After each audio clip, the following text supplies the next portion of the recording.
नमस्कार दोस्तों, मैं अर्जुन आपका स्वागत करता हूँ स्टे बाय अर्जुन के यूट्यूब चैनल में। तो दोस्तों, आज की हमारी क्लास है भारतीय कृषि यानी इंडियन एग्रीकल्चर के बारे में। जो है दोस्तों, आज की हमारी पहली क्लास है। तो दोस्तों, वीडियो को अंत तक जरूर देखना ताकि सभी क्वेश्चन जो है आपको आसानी से याद हो जाएं। साथ ही दोस्तों, अगर आप हमारे चैनल पर पहली बार आएँ तो हमारे चैनल को भी सब्सक्राइब कर लीजिएगा, साथ ही बेल आइकन को प्रेस कर लीजिएगा ताकि हमारे आने वाले वीडियो का नोटिफिकेशन जो है आप तक पहुंचता रहे। चलिए दोस्तों, वीडियो को स्टार्ट करते हैं।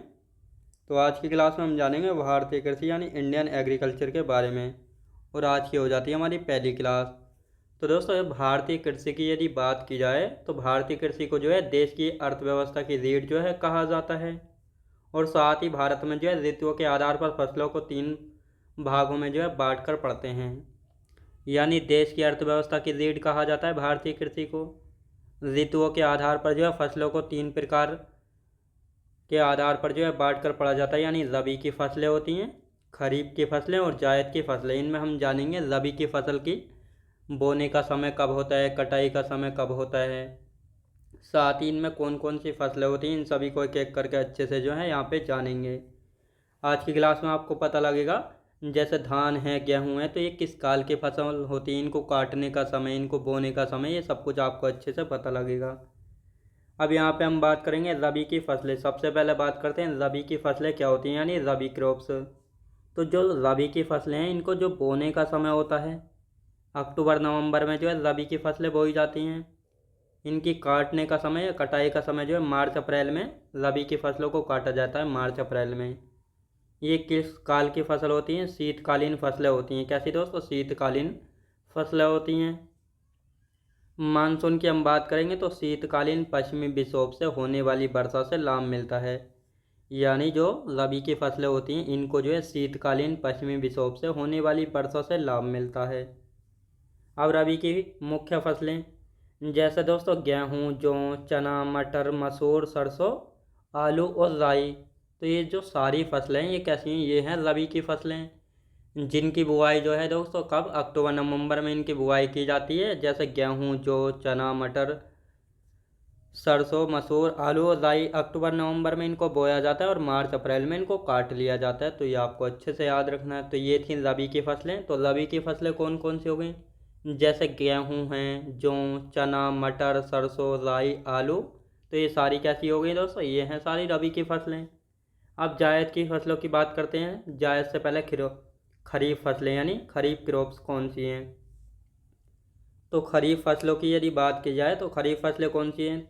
तो सबसे पहले इनके बोने का जो समय होता है खरीफ फसलों का, इनको जून जुलाई में बोया जाता है। काटने का समय इनको सितंबर अक्टूबर में काटा जाता है। किस काल की फसलें होती हैं? तो ये वर्षा काल की फसलें होती हैं। मानसून की हम बात करेंगे तो दक्षिण पश्चिम मानसून से होने वाली जो वर्षा होती है, इससे जो है खरीफ की फसलों को लाभ मिलता है। मुख्य फसलें यानी खरीफ की कौन कौन सी मुख्य फसलें हैं? तो जैसे दोस्तों धान है, सोयाबीन, अरहर, तिल, मूंग, उड़द, लोबिया, ज्वार, रागी, बाजरा, मूंगफली, कपास, मक्का और गन्ना। तो ये सारी कैसी फसलें हैं? तो ये सारी की सारी जो है खरीफ की फसलें हैं। अब इसमें आपको पता लगा होगा खरीफ की फसलें जो हैं इनकी बुआई जो है कब? जून जुलाई में की जाती है। अब जून जुलाई में आप सभी को पता है धान वगैरह बोया जाता है। धान हो गया, अरहर है, तिल है, ये सभी जून जुलाई में बोया जाता है। और इनकी जो काटने का समय होता है कब? सितंबर अक्टूबर में इनको काटा जाता है। ये वर्षा काल की फसलें होती हैं, यानी वर्षा के मौसम की फसलें होती हैं। और जो दक्षिण पश्चिम से होने वाली मानसून से बारिश है, इसी बारिश से इनको लाभ मिलता है। मुख्य फसलें ये तो आपको पता लग गई, जैसे धान, सोयाबीन, अरहर, तिल है, मूंग, उड़द, लोबिया, ज्वार, रागी, बाजरा, मूंगफली, कपास, मक्का और गन्ना। तो ये सारी कैसी फसलें हैं? ये सारी हैं खरीफ की फसलें। तो रबी की फसलें भी और खरीफ की फसलें दोनों आपको अच्छे से समझ आई होंगी। अब इसका तीसरा भाग आता है जायद फसलें। तो जायद फसलें क्या होती हैं? तो जायद फसलों की यदि हम बात करेंगे, जो जायद फसलें होती हैं ये जो है खरीफ और जायद के बीच का जो समय होता है, इनके मध्यवर्ती समय में उगाया जाता है। जायद की फसलों को जो है मार्च में इनकी बुआई की जाती है और जून में इनको काट लिया जाता है। अब जायद की फसलें कौन कौन सी होती हैं? जैसे दोस्तों खीरा, ककड़ी, तरबूज, खरबूज, करेला, भिंडी। तो ये सारी जो हैं कैसी फसलें? जायद की फसलें होती हैं। जायद की फसलें रबी व खरीफ के मध्यवर्ती काल में उगाई जाती हैं। मार्च में बुआई करके जून में इनको काट लिया जाता है। किस काल की फसलें हैं? ये ग्रीष्म काल की फसलें हैं।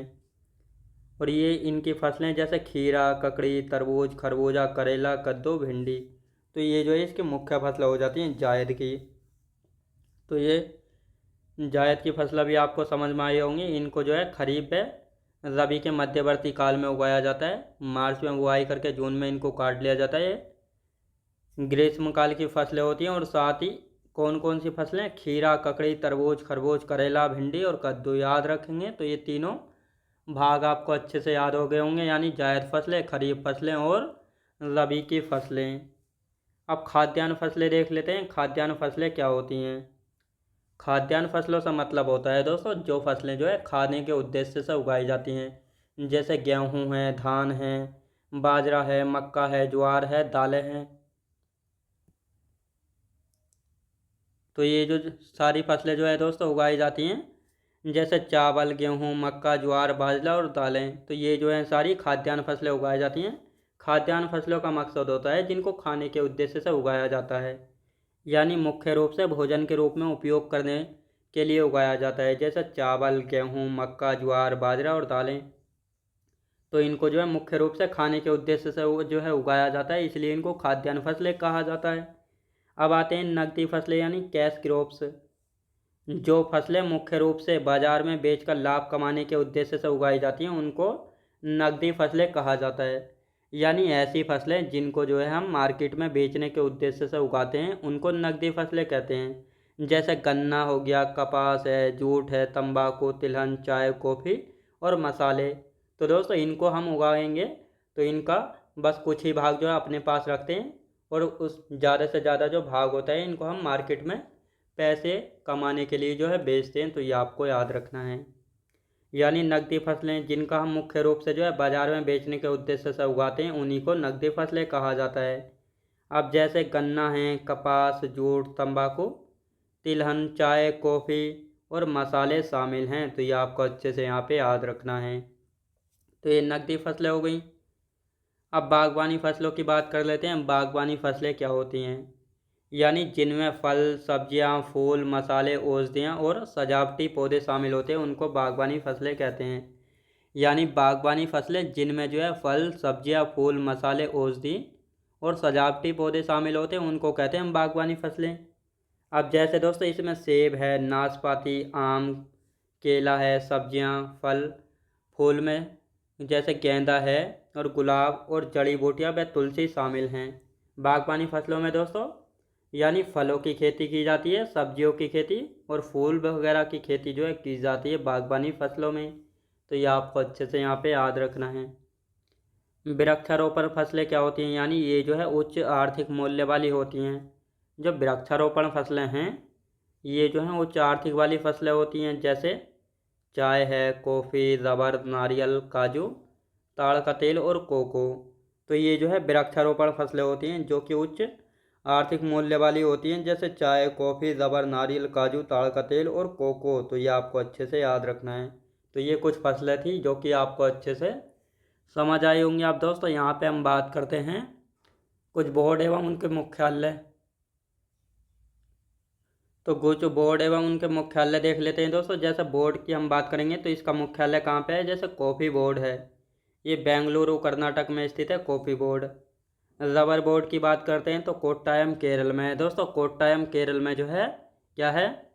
रबर बोर्ड है। तंबाकू बोर्ड की बात करेंगे तो ये गुंटूर आंध्र प्रदेश में है। मसाला बोर्ड कहाँ पे है? कोचीन केरल में। तो ये क्वेश्चन पूछे जाते हैं। जैसे कॉफ़ी बोर्ड कहाँ पर है? बेंगलुरु कर्नाटक में है। रबर बोर्ड कहाँ पे है? कोट्टायम केरल में। तंबाकू बोर्ड गुंटूर आंध्र प्रदेश में। और मसाला बोर्ड है कोचीन केरल में। कहाँ पे दोस्तों? कोचीन केरल में है। अब यहाँ पे सभी प्रकार की कृषि विधियाँ देखेंगे। जैसे एपीकल्चर है, सेरीकल्चर, विटीकल्चर, ये क्या होता है तो इनके बारे में। तो यहाँ पे हेडिंग डाल लेंगे सभी प्रकार की कृषि विधियाँ। सेरीकल्चर की हम बात करेंगे तो रेशम कीट पालन करना क्या कहलाता है? सेरीकल्चर कहलाता है। एपीकल्चर में मधुमक्खी पालन किया जाता है। विटीकल्चर में अंगूरों का उत्पादन। फ्लोरिकल्चर में फूलों का उत्पादन। पीसीकल्चर में मछली पालन। और हॉर्टिकल्चर में बागबानी। तो ये आपको अच्छे से यहाँ पे याद रखना है। जो सेरीकल्चर है इसमें रेशम कीट पालन होता है। एपीकल्चर में मधुमक्खी पालन। विटीकल्चर में अंगूरों का उत्पादन होता है और फ्लोरिकल्चर में दोस्तों फूलों का उत्पादन होता है। पीसीकल्चर में मछली पालन और हॉर्टिकल्चर में बागवानी फसलें जो है उगाई जाती हैं। और साथ ही अब यहाँ पे हम बात करेंगे ओलेरी कल्चर के बारे में। तो ओलेरी कल्चर की यदि बात करते हैं तो सब्जियों का उत्पादन होता है इसमें बड़े स्तर पर। लाख कल्चर में दोस्तों लाख कीट का पालन करना होता है इसमें। बर्मी कल्चर में केंचुओं का पालन किया जाता है। एक्वा कल्चर में जल में खेती करना या बिना मिट्टी के खेती करना होता है एक्वा कल्चर। मोरी कल्चर क्या होता है? शहतूत की खेती करना मोरी कल्चर। एरोपोनिक्स यानी हवा में पौधे उगाना। सिल्वी कल्चर वनों का संरक्षण। लिम्नोलॉजी झीलों का अध्ययन किया जाता है लिम्नोलॉजी में। तो ये आपको याद रखना अच्छे से। जैसे ओलेरी कल्चर है तो दोस्तों इसमें सब्जियों का उत्पादन किया जाता है ओलेरी कल्चर में। लाख कल्चर की बात करेंगे तो इसमें लाख कीट का पालन होता है। बर्मी कल्चर में केंचुए का पालन होता है। एक्वा कल्चर में जल में खेती करना या बिना मिट्टी खेती करना होता है। मोरी कल्चर में शहतूत की खेती करना। एरोपोनिक्स में हवा में पौधे उगाना। और सिल्वी कल्चर में दोस्तों वनों का संरक्षण। लिम्नोलॉजी में झीलों का अध्ययन करना जो है होता है। अब दोस्तों यहाँ पे हम बात करने वाले हैं एग्रोस्टोलॉजी में क्या होता है? घास का अध्ययन किया जाता है एग्रोस्टोलॉजी में। पेडोलॉजी में मृदा का अध्ययन। तो ये आपको अच्छे से यहाँ पे याद रखना है। यानी सिल्वीकल्चर में वनों का संरक्षण, लिम्नोलॉजी में झीलों का अध्ययन, एग्रोस्टोलॉजी में घास का अध्ययन किया जाता है और पेडोलॉजी में जो है मिट्टी का अध्ययन किया जाता है। तो ये आपको अच्छे से यहाँ पे याद रखना है। कृषि की प्रमुख क्रांतियाँ, तो कौन कौन सी क्रांतियाँ? जैसे काली क्रांति, ये किससे संबंधित है? कच्चा तेल उत्पादन या पेट्रोलियम से संबंधित है काली क्रांति। डायरेक्ट क्वेश्चन बनता है यहाँ से। जैसे काली क्रांति किससे संबंधित है? कच्चा तेल यानी क्रूड ऑयल या पेट्रोलियम से संबंधित है। नीली क्रांति दोस्तों मत्स्य पालन या मछली पालन से। भूरी क्रांति उर्वरक उत्पादन या चमड़ा उत्पादन या कॉफी उत्पादन से। गोल्डन फाइबर क्रांति ये जूट उत्पादन से संबंधित है। तो ये आपको अच्छे से यहाँ पे याद रखना है। तो ये जो है कुछ क्रांतियाँ थी। अब इससे आगे का जो बचा है कृषि के बारे में, इसको हम कल की क्लास में जो है कंप्लीट कर लेंगे। यानी भारतीय कृषि की क्रांतियाँ, जैसे काली क्रांति कच्चा तेल या पेट्रोलियम उत्पादन से। नीली क्रांति मत्स्य पालन या मछली पालन से। भूरी क्रांति में उर्वरक उत्पादन, अंडा नहीं कॉफ़ी उत्पादन, चमड़ा उत्पादन। और गोल्डन फाइबर क्रांति में जूट उत्पादन किया जाता है।